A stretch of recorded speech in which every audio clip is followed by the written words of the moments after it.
नमस्कार भाई लोग, स्वागत है आपका हमारे यूट्यूब चैनल पर। हम कर रहे थे करंट अफेयर का सीरीज, है ना। और उसमें से मार्च मंथ का जितना भी करंट अफेयर था वो सब का सब हो चुका है ना। मार्च मंथ का करंट अफेयर पूरा कर चुके हैं। उसमें से 100 करंट अफेयर किए हैं और 100 में से बहुत इंपॉर्टेंट करंट अफेयर हुआ है उसमें से, तो उसको जरूर जाकर देखिएगा अगर नहीं देखे हैं तो, है ना। और आज जो करेंगे अप्रैल मंथ का करेंगे सब्जेक्टिव, मतलब कि पहले सब्जेक्टिव देख लेंगे, उसके बाद ऑब्जेक्टिव भी कर लेंगे उसी से संबंधित, है ना। आजकल सब लोगों को पढ़ना पसंद है ऑब्जेक्टिव, हालांकि मेन जो मुद्दा है वो सब्जेक्टिव का है। अगर मतलब कि थोड़ा डिटेल में पढ़ा रहेगा उसके बारे में जानते रहेंगे तो लंबे समय तक आता रहता है क्वेश्चंस, है ना। लेकिन सब्जेक्टिव है ऑब्जेक्टिव है, दोनों है ना। तो पहले कर लेते हैं सब्जेक्टिव, उसके बाद कर लेंगे ऑब्जेक्टिव। तो आइए शुरू करते हैं। देखो यहाँ पे हम बात करेंगे सब्जेक्टिव में किसके बारे में, तो बात करेंगे हम सब्जेक्टिव में किसके बारे में, तो हाँ, अप्रैल मंथ के करंट अफेयर, है ना। अप्रैल मंथ के करंट अफेयर जो था उसमें बात करेंगे, ठीक ना। चलिए देखिए, फर्स्ट पॉइंट में है कि दिल्ली के मुख्यमंत्री, अभी हाल ही में चुनाव हुआ है दिल्ली में, है ना। दिल्ली में चुनाव हुआ है, उसमें से, है ना, बीजेपी जीती है 48 सीट और आप जो आम आदमी पार्टी का सरकार था वहाँ पे अरविंद केजरीवाल जी का, वो जीता है 22 सीट, है ना। और बीजेपी जीता है 48 सीट। तो ऑफिशियली बात है कि बीजेपी की सरकार बनेगी, है ना। तो सरकार बना है किसका, बीजेपी के। और उसमें से जो मुख्यमंत्री बनी है दिल्ली की, वो बनी है रेखा गुप्ता। तो दिल्ली के मुख्यमंत्री हाल ही में कौन बने हैं, तो रेखा गुप्ता बने हैं दिल्ली के मुख्यमंत्री। ध्यान रखेंगे, अब तक दिल्ली में 4 मुख्यमंत्री महिला मुख्यमंत्री बन चुकी है। अब तक 4 गो बने हैं महिला मुख्यमंत्री बन चुकी है दिल्ली में से, है ना। और कौन कौन बनी है, तो ये हम बोलते हैं। देखो, पहला है सुषमा स्वराज। पहला बनी थी कौन, सुषमा स्वराज। पहला बनी थी कौन, सुषमा स्वराज। दूसरा बनी है शीला दीक्षित। दूसरा बनी है कौन, शीला दीक्षित। उसके बाद अभी जो बनी है, जो अरविंद केजरीवाल गए थे जेल तो अपना इस्तीफा दे दिए थे, और बने थे कौन, आतिशी मारलेना बनी थी, आतिशी मारलेना। और अभी जो बनी है बीजेपी कैंडिडेट, वो बनी है कौन, रेखा गुप्ता। ये बनी है कौन, रेखा गुप्ता बनी है। तो ये वो आपको ध्यान में रखना है, ठीक ना। तो इसको ध्यान में रखना है, ठीक ना। चलिए, ये हो गया कौन, रेखा गुप्ता। क्वेश्चन नंबर दूसरा, मतलब कि पॉइंट नंबर सेकेंड में आते हैं। तो पॉइंट नंबर सेकेंड में है कि मणिपुर। देखिए, मणिपुर का मुद्दा अगर आपको पता होगा तो मणिपुर में बहुत सालों से, मतलब कि लगभग 1.5 साल से चल रहा है क्या आपका जनजाति का मुद्दा। वहाँ पे 2 जनजाति है, एक है मैतेई और एक है कुकी जनजाति। तो मैतेई और कुकी जनजाति जो है आपस में लड़ाई कर रहे हैं अपने वर्चस्व को लेकर के, है ना। तो उसी में मणिपुर में लड़ाई ऐसा हो गया है कि अभी तक खत्म नहीं हो पा रहा है। और उसी के चलते जो है 9 फरवरी को मणिपुर के जो मुख्यमंत्री थे एन बीरेन सिंह, वो जो है अपने पद से, मतलब कि मुख्यमंत्री पद से इस्तीफा दे दिए हैं, है ना। तो ध्यान रखेंगे, मणिपुर के मुख्यमंत्री दिए हैं कौन, इस्तीफा, एन बीरेन सिंह 9 फरवरी को। और 9 फरवरी को जब इस्तीफा दिए तो अभी 2 साल बाद वहाँ पे चुनाव होने हैं। मतलब कि वहाँ पे लग गया है राष्ट्रपति शासन, लग गया है। ध्यान देंगे, 13 फरवरी को लग गया है वहाँ पे क्या, राष्ट्रपति शासन। कहाँ पे, मणिपुर में, ठीक है। क्वेश्चन नंबर आगे में है वी सॉर्डस। देखो यहाँ पे लिखा हुआ है वी सॉर्डस। इसका मतलब होता है वेरी शॉर्ट, इसको बोलते हैं, यहाँ से बोलते हैं वेरी शॉर्ट, यहाँ से आ गया very short range air defence system, है ना। वेरी शॉर्ट, यहाँ पे देखो लिखा है, इसका फुल फॉर्म लिखे भी है, very short range air defence system. तो very short air defence system जो है बनाया है कौन, ये बनाया है डीआरडीओ, भारतीय संस्था बनाया है कौन, डीआरडीओ। और बनाया है तो लॉन्च किया है कहाँ से, ये लॉन्च किया है आपको उड़ीसा के चांदीपुर से, उड़ीसा के चांदीपुर से लॉन्च किया है और ये सफल लॉन्च हुआ है। ध्यान रखेंगे, बनाया है कौन, डीआरडीओ। और 1 फरवरी को लॉन्च किया, परीक्षण किया है कहाँ से, चांदीपुर के उड़ीसा से। और एक सवाल है कि वी सॉर्डस जो है, मतलब कि very short range air defence system जो है कैसा है, तो यहाँ पे देखो लिखा हुआ मैन पैड्स है। ये कैसा है, मैन पैड्स। मैन पैड्स का मतलब होता है man portable defence air defence system, है ना। मैन से हो गया तो मैन ही हो गया, और फिर वहाँ से हो गया पोर्टेबल एयर डिफेंस सिस्टम, मतलब कि आदमी भी इसको कहीं पे ले जा सकता है, ठीक ना। तो ध्यान रखेंगे इसको, मैन पैड्स के बारे में और वी शॉर्ट्स के बारे में। ठीक है, चलिए 3 पॉइंट हो गया। और आगे बढ़ते हैं। अब आगे बढ़ना है तो इसके लिए हाँ आ जाइए आप 4 नंबर में, है ना। 4 नंबर में है ना, 4 नंबर में है कि थल सेना का जो पूर्वी कमान था वो है कहाँ पे, कलकत्ता में। और उसका नाम है क्या, कलकत्ता फोर्ट। सॉरी, यहाँ पर कलकत्ता में इसका नाम है फोर्ट विलियम। इसका नाम है क्या, फोर्ट विलियम, है ना। इस फोर्ट विलियम का जो है भारत सरकार नाम बदल दिया गया है, इसका नाम बदल दिया है और कर दिया है विजय दुर्ग। तो ध्यान रखेंगे, बढ़िया क्वेश्चन है ना। फोर्ट विलियम का नाम बदल के क्या कर दिया गया है, विजय दुर्ग कर दिया है, विजय दुर्ग, ध्यान रखेंगे। और बहुत मुद्दा में रहा है यूसीसी का मुद्दा बहुत मुद्दा में रहा है ना। समान नागरिक संहिता इसको बोलते हैं। समान नागरिक संहिता जो है लागू हो चुका है कहाँ पे, उत्तराखंड में, राज्य में लागू हो चुका है। उत्तराखंड राज्य में लागू हो गया है यूसीसी का मुद्दा, है ना, ध्यान रखेंगे।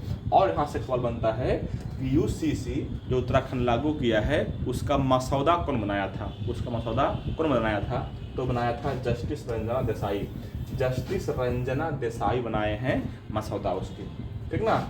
और देखिए यहाँ पे जब लागू हुआ है उत्तराखंड में, तो उसके बाद गुजरात में लागू करने की फिराक में है, मतलब गुजरात में भी लागू होगा। और गुजरात में जब लागू होगा तो ये भी अपना मसौदा बनाने के लिए उसी को बुलावा भेजा है, किसको, जस्टिस रंजना देसाई को।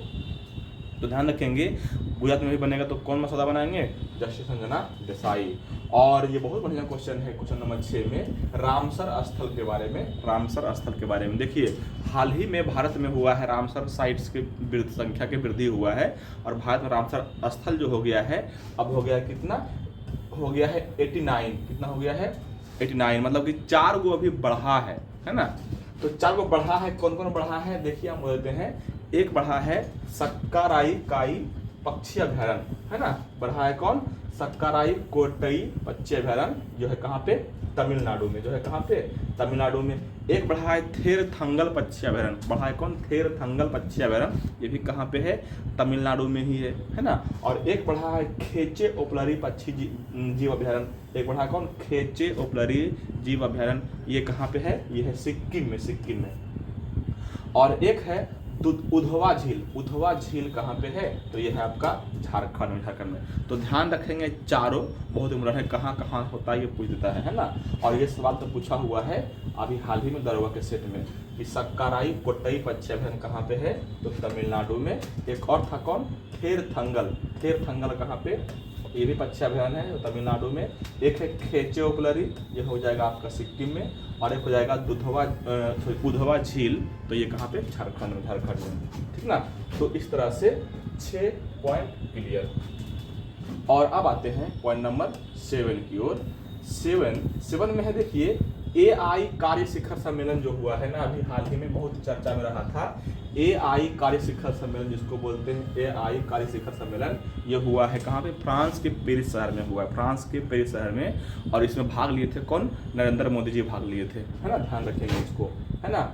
और अभी जब मोदी जी अमेरिका गए थे तो वहाँ पे 2 नारा दिया गया था, मतलब कि भारत के प्रधानमंत्री नरेंद्र मोदी और अमेरिका के राष्ट्रपति डोनाल्ड ट्रंप, दोनों मिलकर नारा दिया था। एक दिया है नारा मीगा, एक दिया है नारा क्या, मीगा, और एक दिया है मागा। मीगा और मागा, मीगा होता है मेक इंडिया ग्रेट अगेन, और मागा होता है मेक अमेरिका ग्रेट अगेन, है ना। ये राष्ट्रपति डोनाल्ड ट्रंप बार बार अपने भाषण में रिपीट करता रहता है कि अमेरिका को फिर से ग्रेट करना है, तो वही है मेक अमेरिका ग्रेट अगेन, है ना। जब वो चुनाव लड़ रहा था, मतलब कि जीता नहीं था, तब भी अपने घोषणा पत्र में ये बात कई बार दोहराया है वो, ठीक ना। तो ये बात ध्यान रखेंगे, मीगा और मागा का फुल फॉर्म, ये कहाँ से संबंधित है, कौन। और क्वेश्चन नंबर 9 में है भ्रष्टाचार बोध सूचकांक के बारे में। भ्रष्टाचार बोध सूचकांक जो है जारी किया गया है, और जारी करता है ये कौन, जर्मनी ट्रांसपेरेंसी इंटरनेशनल नाम के संस्था जारी करता है भ्रष्टाचार बोध सूचकांक। और इस बोध सूचकांक के तहत जो है ना, भारत का रैंक जो है कितना है, 96 है भारत का रैंक, है 96, जिसको बोलते हैं CPI, मतलब हो गया क्या, करप्शन परसेप्शन इंडेक्स। CPI को बोल सकते हैं क्या, करप्शन परसेप्शन इंडेक्स। भारत का स्थान कई मार्क, 96, 96। और ध्यान रखेंगे, इसी CPI में सबसे टॉप पर कौन है, फर्स्ट रैंक में है तो डेनमार्क, है ना। क्वेश्चन नंबर 10 में है कि देखिए यूएन में मतलब कि संयुक्त राष्ट्र संघ जिस प्रकार से हर एक देश का, हर एक राज्य का, हर एक क्षेत्र का अपना बजट होता है, उसी प्रकार से संयुक्त राष्ट्र संघ का भी अपना बजट होता है। तो वो पैसा कहाँ से लाएगा? हर एक देश जो उसका सदस्य है उसको देता है पैसा अपने अपने लेवल के हिसाब से, है ना। तो उसमें भारत भी दिया है पैसा, और वो संयुक्त राष्ट्र सभा क्या करता है? अपना बजट पेश करता है कि किस क्षेत्र में कितना पैसा को इन्वेस्ट किया जाए, कितना पैसा को लगाया जाए। तो वही यहाँ पे है कि संयुक्त राष्ट्र मतलब कि यूएन जो है ना 2025 के बजट के लिए भारत जो है दिया है, योगदान कितना दिया है? वो दिया 3.764 करोड़ डॉलर दिया है ना। इतना पैसा दिया है कौन? इंडिया, यूएन के लिए। और यहाँ पे क्वेश्चन नंबर 11 में है कतर के अमीर भी हाल ही में बना है शेख तमीम बिन हमद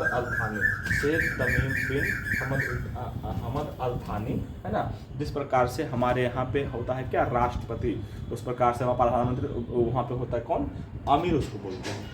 और क्वेश्चन नंबर 12 में है कि हिंद महासागर सम्मेलन, अच्छा हाल ही में हुआ है यहाँ पे एक सम्मेलन जिसको बोला गया है हिंद महासागर सम्मेलन। हिंद महासागर सम्मेलन जो हुआ है वो हुआ कहाँ पे? ओमान में हुआ, जिसका राजधानी कहाँ पे? मस्कट। तो ओमान की राजधानी मस्कट में हुआ है क्या? हिंद महासागर का सम्मेलन। और यहाँ से क्वेश्चन और बनता है कि हिंद महासागर का सम्मेलन जो हुआ है उसका थीम क्या रखा गया था? तो उसका थीम रखा गया था समुद्री साझेदारी के नए क्षितिज की यात्राएं। समुद्री साझेदारी के नए क्षितिज की यात्राएं, इसका थीम रखा गया था हिंद महासागर का। ये बढ़िया क्वेश्चन है, कहाँ से सम्मेलन हुआ था? तो ओमान में। और हाल ही में जारी किया गया है रेपो दर, है ना। रेपो दर जारी किया गया है जिसका मान कितना है? 6.25। हालांकि बाद के आगे अगले महीने में जो है इसका मान घट गया है ना। तो रेपो दर जो लिखा हुआ है 6.25 ये अभी तक है ना, लेकिन अब ये हो गया है 6 के,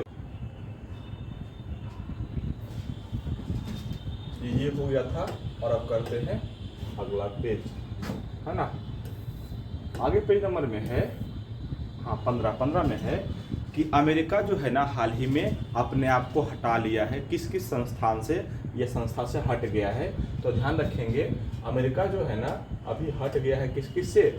पेरिस जलवायु समझौता से हट गया है। एक हट गया है WHO मतलब कि विश्व स्वास्थ्य संगठन, वर्ल्ड हेल्थ ऑर्गेनाइजेशन से हट गया है। और एक हट गया है कौन? मानवाधिकार परिषद से भी अपने आप को हटा लिया है। तो हाल ही में अमेरिका जब से अमेरिका बना है राष्ट्रपति कौन? डोनाल्ड ट्रंप, अपने आप को बहुत सारे चीज़ों से अपने आप को अलग कर लिया है। बोला है कि इसका सदस्य हम नहीं रहेंगे। तो इसमें से कौन कौन है? एक हो गया आपका कौन? पेरिस जलवायु समझौता हो गया, एक हो गया विश्व स्वास्थ्य संगठन, और एक हो गया मानवाधिकार परिषद। ये तीनों से अपने आप को हटा लिया है। क्वेश्चन नंबर 16 में है सरकारी स्तर पर प्राध्यापक, हाँ देखिए सरकारी स्तर पर जो है गवर्नमेंट लेवल पर जो है 1971 के बाद, ध्यान रखेंगे 1971 के बाद पहली बार जो है पाकिस्तान और बांग्लादेश के बीच जो है व्यापार शुरू किया गया है। इसको याद रखेंगे 1971 के बाद पहली बार शुरू किया गया है पाकिस्तान और बांग्लादेश के बीच व्यापार, है ना। तो ये क्वेश्चन बढ़िया है। और क्वेश्चन नंबर 17 में है कि क्वेश्चन नंबर 17 में याद रखना है आपको ये कौन? ये जोगी घोपा टर्मिनल। जोगी घोपा टर्मिनल जो है कहाँ पे है? असम में। ये बनाया गया है कहाँ पे? असम में बनाया गया है। और इसको उद्घाटन किए हैं कौन? इसका उद्घाटन किए हैं कौन? सर्बानंद सोनोवाल। कौन किए हैं? सर्बानंद सोनोवाल इसका क्या किए हैं? उद्घाटन किए हैं। और ये है कहाँ पे? तो ये है आपका ब्रह्मपुत्र नदी पर राष्ट्रीय जलमार्ग 2 पर है। राष्ट्रीय जलमार्ग कितना पर है? राष्ट्रीय जलमार्ग 2 पर है, ठीक है। तो इसको याद रखेंगे। अच्छा ये भी ध्यान रखना है कि कहाँ पे? असम के बोइंग गांव में है, जोगी घोपा शहर में। तो इसका नाम भी है क्या? जोगी घोपा टर्मिनल। और इसका ध्यान रखेंगे ये भी कि 2021 में इसका शिलान्यास किए थे मोदी जी, है ना। इसका शिलान्यास किए थे।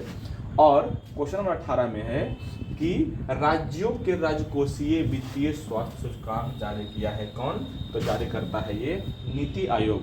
राज्यों के राजकोषीय वित्तीय स्वास्थ्य सूचकांक जारी करता है कौन? नीति आयोग जारी करता है। इसी को बोलते हैं fiscal health index. Physical health index जारी करता है कौन? नीति आयोग जारी करता है। और ध्यान रखेंगे कि फिजिकल हेल्थ इंडेक्स में जो पहला रैंक है, मतलब कि टॉप रैंक, ये किसका है? तो ये है आपका ओडिशा का। किसका रहेगा? ओडिशा राज्य का। सेकेंड में है आपका छत्तीसगढ़, थर्ड में है गोवा, और सबसे लास्ट में है कौन? पंजाब। सबसे लास्ट में कौन रहेगा? पंजाब। इसको ध्यान रखेंगे, है ना। बढ़िया बढ़िया क्वेश्चन है यहाँ से। इसको बोलते हैं फिजिकल हेल्थ इंडेक्स, है ना, जारी करता है कौन? नीति आयोग। कितना? तो ये हो गया क्वेश्चन नंबर 18। और अब आते हैं क्वेश्चन नंबर 19।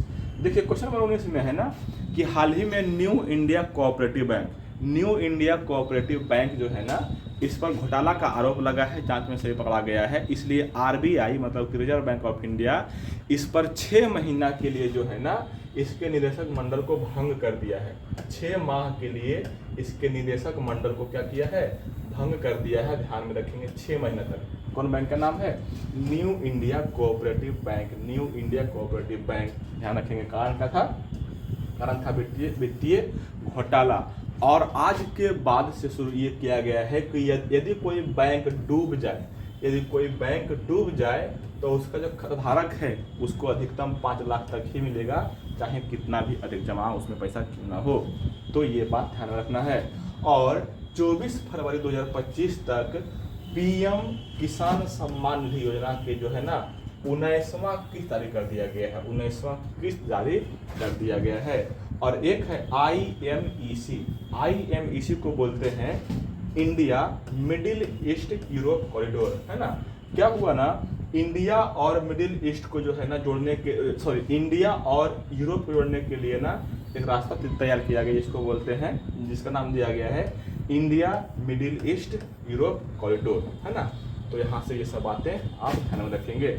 और अब करना है हमको इससे संबंधित ऑब्जेक्टिव क्वेश्चन, है ना। ये हो गया आपका पूरा का पूरा कौन? सब्जेक्टिव। और इसे संबंधित करना है अब हमको क्या?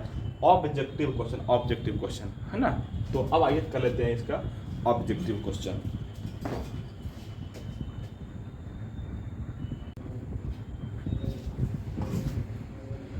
नमस्कार भाई लोग, स्वागत है आपका हमारे यूट्यूब चैनल पे। आज हम करेंगे मार्च मंथ का करंट अफेयर, मार्च तो हो गया ना, अप्रैल महीने का करेंगे क्या? करंट अफेयर, है ना। पूरा का पूरा ऑब्जेक्टिव में आप देखिए, उसका मजा लीजिए, है ना। तो अब हम करने वाले हैं किसका? अप्रैल मंथ का करंट अफेयर। आइए इसको देखा जाए, है ना। अप्रैल मंथ का करंट अफेयर।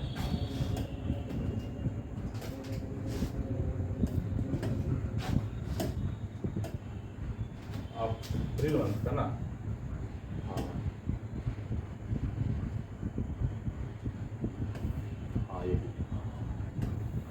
मिल गया रे। चलिए देखिए। अच्छा, ये करंट अफेयर कब का रहेगा? ये करंट अफेयर जो रहेगा किस मंथ का रहेगा? स्पेशली अप्रैल का रहेगा। अप्रैल का ध्यान रखेंगे, है ना। किस मंथ का रहेगा? स्पेशली करंट अफेयर जो रहेगा ये, है ना, अप्रैल का रहेगा। इसको आप अप्रैल कहते हैं, है ना। तो अप्रैल का A to Z पात्रता दर्पण का क्वेश्चन रहेगा और बड़ा मजा आएगा। इतना अगर कर लीजिएगा तो कहीं छोटा क्वेश्चन छूटने का संभावना नहीं है, छोटे क्वेश्चन, ठीक ना। चलिए शुरू किया जाए। क्वेश्चन नंबर 1 में है कि वर्तमान में दिल्ली के मुख्यमंत्री कौन है? अभी हम बता रहे थे, है ना, सब्जेक्टिव में, कि दिल्ली के मुख्यमंत्री जो है बने हैं अभी कौन? अभी बनी है रेखा गुप्ता। अभी बनी है कौन? रेखा गुप्ता। ध्यान में रखेंगे, है ना।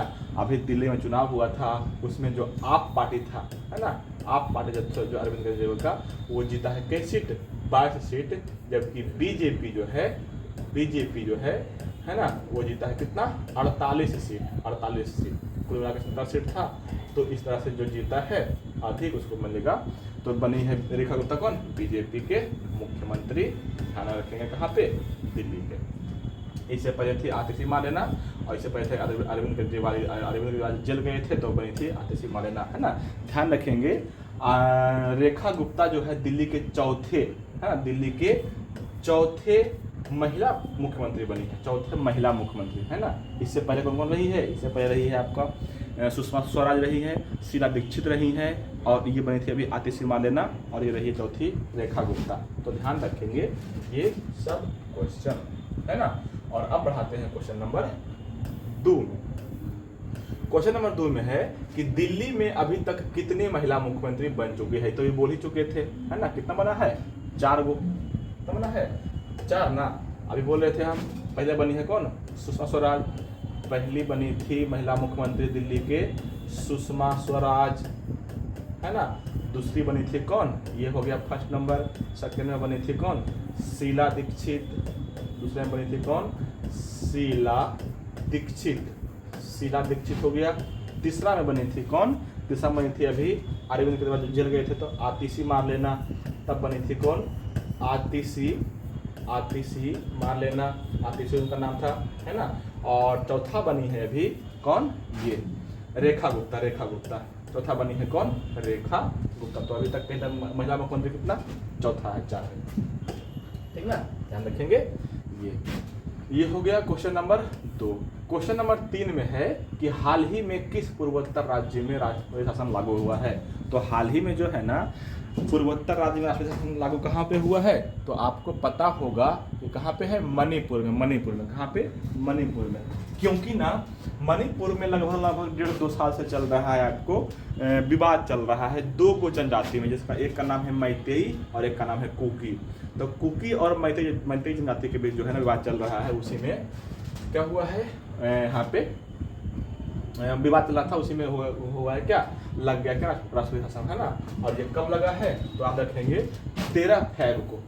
13 फरवरी मतलब 13 फरवरी को लागू हो गया है। क्योंकि ना 19 फरवरी को वहाँ के जो मुख्यमंत्री थे, है ना, बीरेन्द्र सिंह, वो दे दिए हैं इस्तीफा, है ना। जब इस्तीफा दे दिए तो कोई उपाय बचा नहीं, तो लग गया राष्ट्रपति शासन कहाँ पे?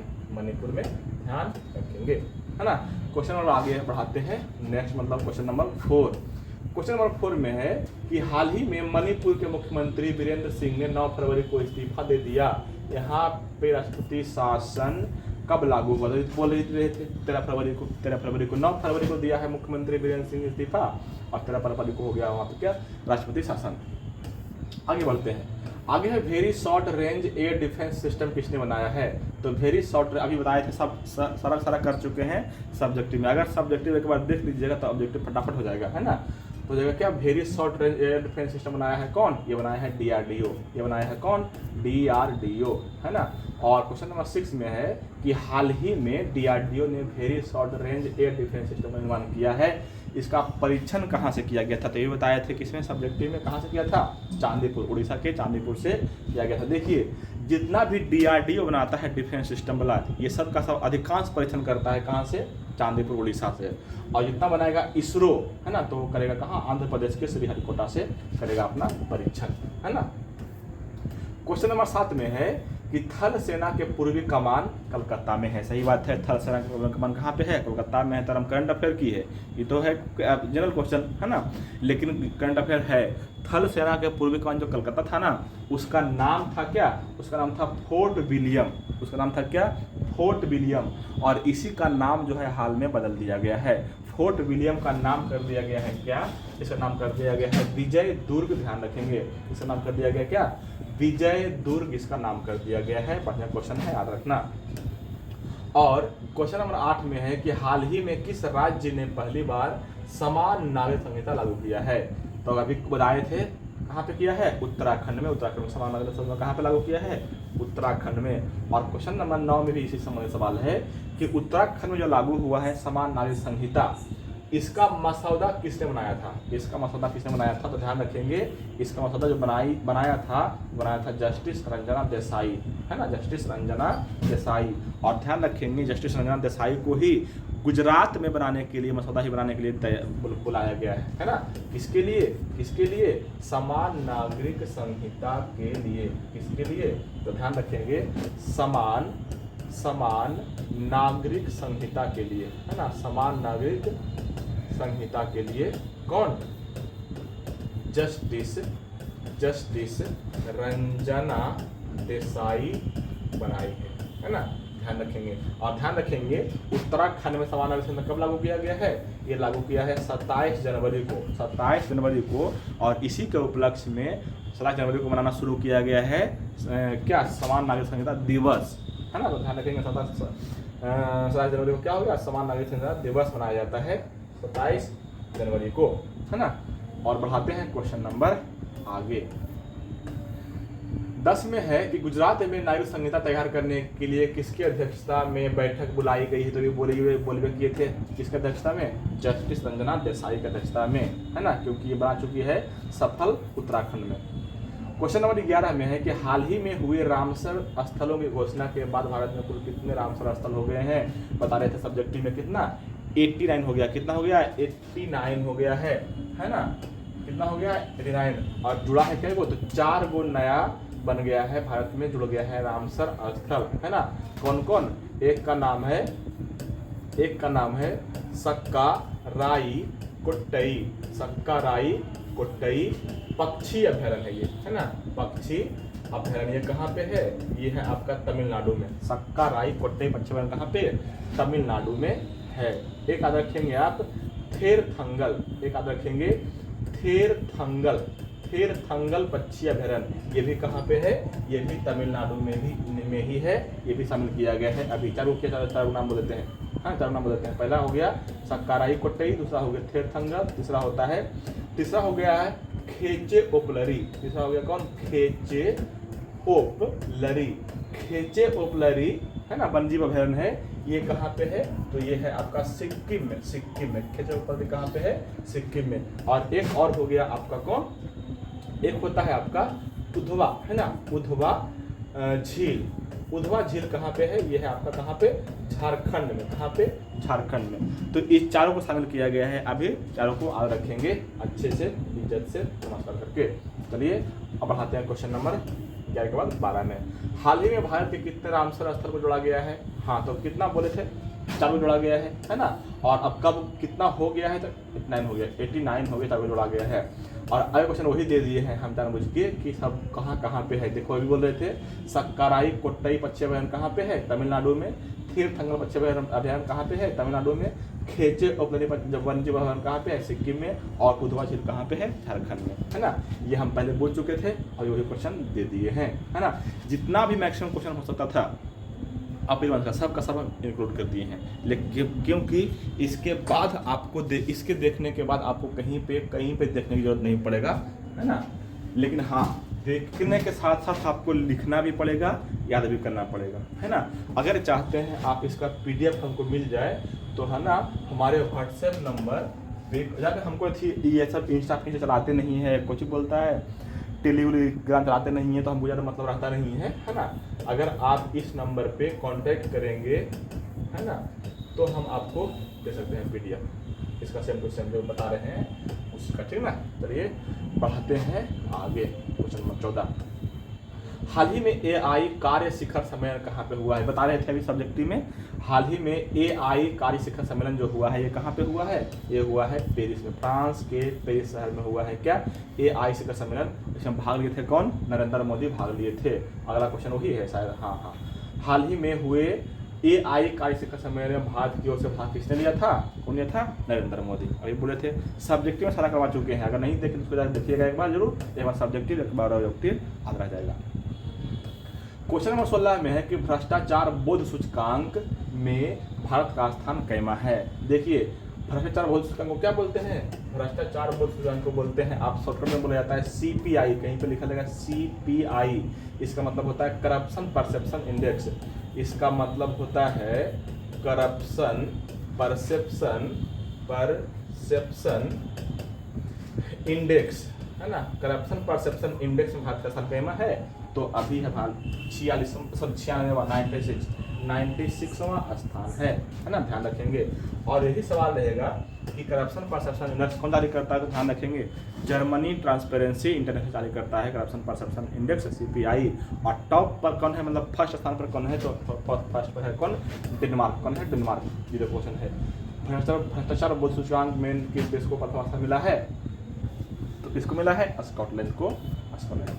क्वेश्चन नंबर 18 में है कि संयुक्त राष्ट्र जो है ना, संयुक्त राष्ट्र बजट के लिए भारत, संयुक्त राष्ट्र 2025 बजट के लिए भारत अपना कितना पैसा दिया है उसको, है ना। देखिए कोई भी क्षेत्र या हो गया, जिला हो गया, राज्य हो गया, देश हो गया, जो बजट पेश करता है ना, तो जिस राज्य को तो जिला को तो मिल जाता है, स्टेट को तो मिल जाता है वहाँ से पैसा अपने देश के लोगों से, लेकिन UN को कहाँ से मिलेगा, है ना। तो UN में जितने भी देश हैं शामिल, उस सब अपने हैसियत के हिसाब से देता है उसको पैसा अपना बजट पेश करने के लिए, और इसके बाद वो तय करता है कि किस क्षेत्र में कितना इन्वेस्टमेंट करना है।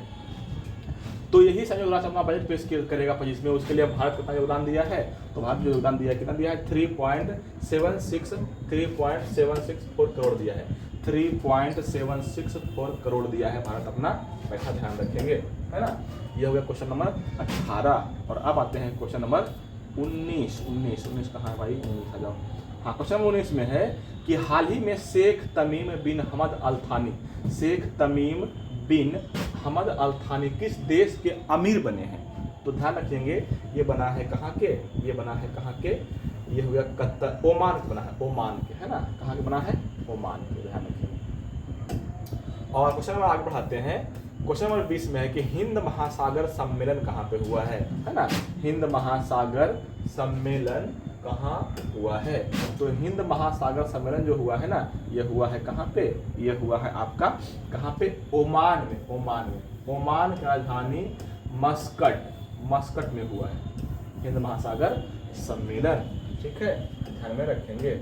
और क्वेश्चन नंबर 20 के बाद आते हैं क्वेश्चन नंबर 21 में, हाल ही में चर्चा में रहे आयकर अधिनियम संशोधन यह किस वर्ष अधिनियमित किया गया था। तो ध्यान रखेंगे अभी आयकर अधिनियम संशोधन हुआ है ना, वो हुआ है 1961 वाला संशोधन को किया गया है फिर से संशोधित।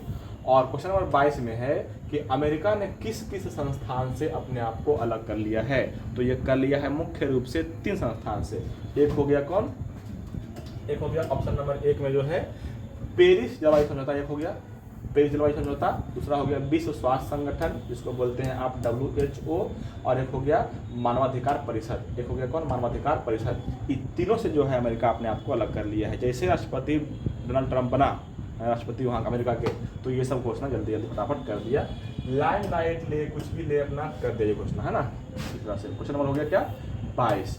क्वेश्चन नंबर 23 में है कि सरकारी स्तर पर पाकिस्तान और बांग्लादेश, हाँ देखिए सरकारी स्तर पर पाकिस्तान और बांग्लादेश के बीच जो है ना 1971 ईस्वी के बाद व्यापार शुरू किया गया है, यही क्वेश्चन है मूल रूप से याद रखेंगे। कब से 1971 के बाद शुरू किया, कहाँ कहाँ, पाकिस्तान और बांग्लादेश।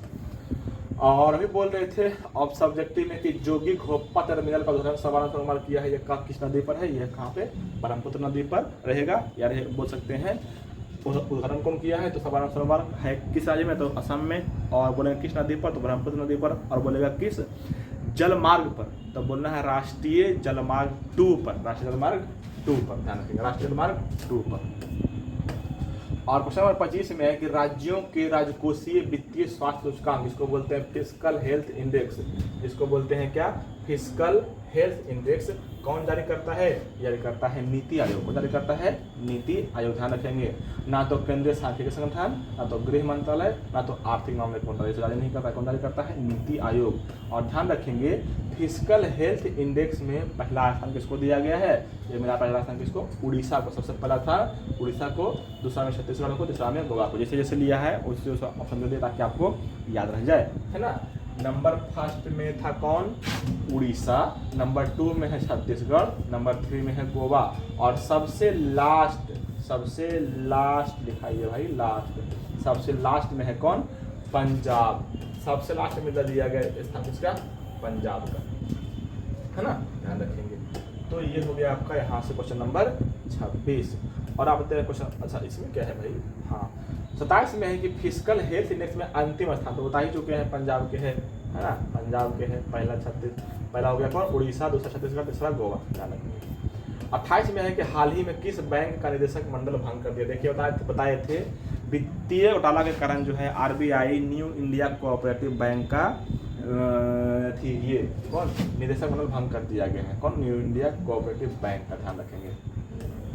और क्वेश्चन नंबर है आपको 29 में कि 24 फरवरी 2025 तक, 2025 है ये, है ना, 24 फरवरी 2025 है ये, 24 फरवरी 2025 तक PM किसान सम्मान निधि के कैमा किस्त जारी कर दिया गया है। तो ध्यान रखेंगे 24 फरवरी 2025 तक जारी किया गया है 19वां किस्त जारी कर दिया गया है।